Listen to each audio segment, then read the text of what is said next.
સોમતી અમાસ. અમાસ એટલે શિવ પૂજન, પિતૃ શાંતિ અને જપ તપનો દિવસ. અમાસ એટલે અમાસ્યા.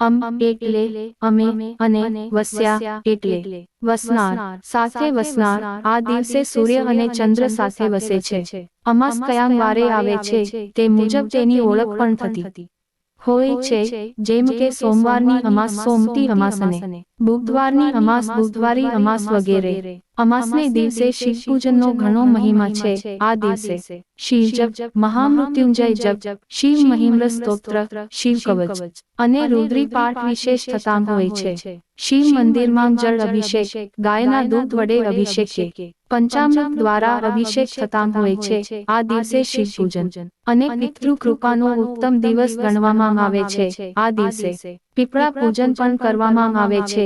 એવું કહેવાય છે કે પીપળાના મૂળમાં ભગવાન વિષ્ણુ, થડમાં ભગવાન શિવજી અને અગ્રભાગમાં બ્રહ્માજીનો વાસ છે. તેથી આ દિવસે પીપળાના પૂજનથી અક્ષય પુણ્ય લાભ અને સૌભાગ્ય વૃદ્ધિ થાય છે. ઓમ નમઃ શિવાય.